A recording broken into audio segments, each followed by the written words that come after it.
you know, at a young age, I was like the tech nerd. You know what I'm saying? I was helping people fix their computer and, you know, cleaning their mouses and things like that. And then, you know, that just kind of led me to like being curious about how things are made and like how things work. And that led to me, you know, being a producer. So I was a producer. I was making beats and, you know, I was rapping. I was doing the whole, you know, trying to make it thing. And I was around all these rappers, and at the same time, I'm the tech homie, right? Yo, this is crazy. You on your Kanye right now. Yeah. So like, you know, like when homies needed like, you know, a MySpace design, like I was the dude, you know, coding HTML. When they needed to like, you know, needed a flyer for the party, like I was using Photoshop and like, you know, delivering those type of assets for them. And so, you know, me and my boy, we was like, yo, man, we need to start a little business and we need to like do these album covers. And, you know, I was doing album covers for like Dom Kennedy, who's like a big LA artist. Absolutely. Casey Veggie. These are all like, you know, popular LA artists on the underground. You know, I filmed Tyler, the Creator's first show ever. You know what I'm saying?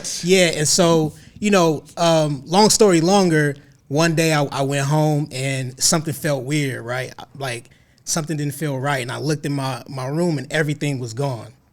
Somebody broke in my crib. They stole my laptop. They stole my camera. They stole, you know, everything that I had. And my mom was like, well, you know, we got renter's insurance, right? And I was like, okay, well, yeah. She was like, what kind of camera did you have?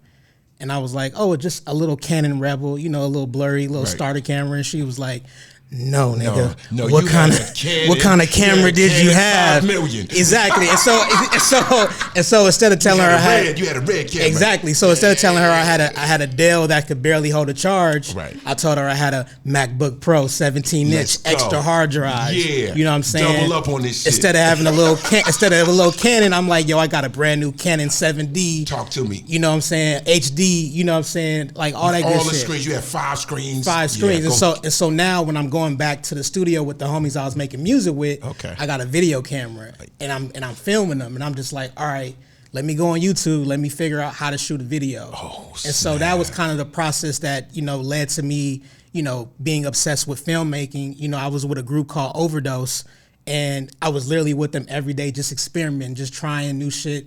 And, you know, through me trying new shit and not having the resources, I kind of created my own aesthetic, which is of dope, filmmaking. your own feel. Yeah, you know, that's yeah. what I love. That's what I love about Black people and artists. They find the way.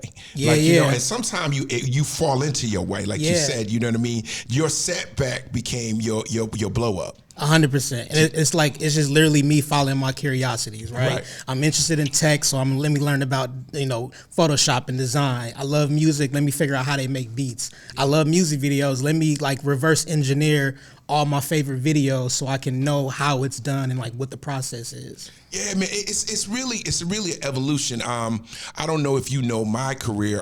I came out of the music video world back in the 90s, you know, when music videos really hit.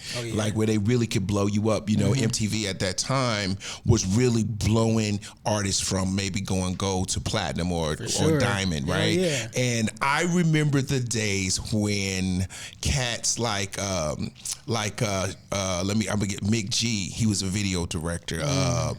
X, you know, X was a video director. These are all guys that came up with me. Mark Ronson. These are guys that in the 90s were doing music videos that went on to do, you know, my boy Billy, I can't think of his last name right now, Billy. I'll think of it. But what I liked about the 90s was music industry, music companies was allowing young artists like you guys to make your own baby movies through music videos. Yes, exactly. You know what I mean? And then all of a sudden, boom, y'all start making movies like you're doing now. Do you feel like there's another wave coming? Oh yeah, no, I think it's interesting. I feel like, you know, my generation, like we came up in the internet era and we had to learn but at the same time we were broke, right? So we have all the information but no money to like really do it the right way. So we kind of figured things out. And in figuring things out, we learned how to do every single thing. Like I edit, I film, you know, I color correct all my footage. I can mix it. I can make a beat to go on top of it. I can, you know what I'm saying? So I feel like this new generation are jacks of all trades and we can literally do anything. So I think, you know, the higher you get up, the more the focus is. But I think, you know, we have the skill set so that we don't get fucked over by the industry. You know what I'm saying? I think what you're saying, you form assets. Your assets will protect you, right? Yeah. So like when you're when you know you want a certain sound, because you're a producer, you know when you hear it if it fit, as opposed to like the studio telling you, hey man, it's got to be this song, man. You know, it's a great kid. 100%. This is an amazing tune, and you're like nah, get that shit out of it. Or even like with the edit, you know, like I've edited like 98% of my videos. So when I'm in the editing room and like, you know, the editor is like, oh, we can't do that, I'm like, nah, bro, watch out. Like, let me do this, boom, boom, boom, boom, boom, and it's nothing. You know what I'm saying? So it's just good that this generation knows what the fuck we talking about, and I think that's gonna like produce a lot of, you know, confident filmmakers that are gonna be firm about like what their vision is and not be ashamed to like, you know, be strong about it. This is one of the things that I love about doing my podcast, because I want the podcast to inspire and sort of give hope and, you know, push people for their dream. And I think you as a filmmaker, like, I'm just imagining young guys, because cats always come to me like, yo, man, I'm an artist, man. You know what I'm saying? I rap, you know what I'm saying? I want to be an actor like you, Bill. You know what I'm saying? You know, I seen how to be a player, right? And I'm like, as a filmmaker, like, a lot of times you don't hear people say, I'm a filmmaker. Yeah. Like, I hear it because I'm in the business. Mm-hmm. But let's imagine, like, right now, there's a guy, 19, 20 years old, thinking about becoming a filmmaker. What would be his first step? What would be, like, maybe even a good camera or a program to get into so he can learn what it's about? Man, to be honest, I mean, I get this question a lot, and I feel like it never changes. Like, you know, like we have access to so much technology right now. Mm-hmm. There's no reason why, as a filmmaker, if you don't have an iPhone, like you should be filming any and everything with your phone, and then editing everything on your phone. I do that. Like I started, you know, even though I had a brand new, you know, MacBook Pro, whatever, and a brand new camera, you know, I edited most of my videos on iMovie. And this is like the old iMovie before the new one. The first, you know what I'm saying? When it was just like, you know, didn't have all the templates. Didn't have all the templates, you know what I'm saying? And so it was like, you know, that's live. And so, you know, a lot of these, like, you know, these videos, these early videos I did for Kendrick Lamar, and, you know, I edited them in iMovie, color corrected them in iMovie, did the score in iMovie, you know what I'm saying? And so I think like there's really no excuse now.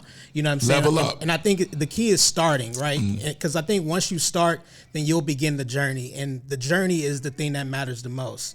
Because I feel like, you know, no matter how high or no matter how you how high you climb in the industry, you know, nothing compares to like when you just started out, or like your first movie, or your first movie, but your first project you did with your friends, your first beat you made. Yeah. And I feel like, you know, there's not that much of a difference in like the fulfillment level of it. You know what I'm saying? Right. Like, I'm sure if you won an Oscar right now, it wouldn't feel better than like you coming out with How to Be a Player. You know what I'm saying? No, like How to Be a Player was one of them. It was like a hot boy summer for me. Exactly. You know what I'm saying? Crazy. And so I'm sure. So it's like, you know, obviously that was a lit summer though. I gotta give myself some flowers right there. I already know. 97 was crazy. Yeah, man.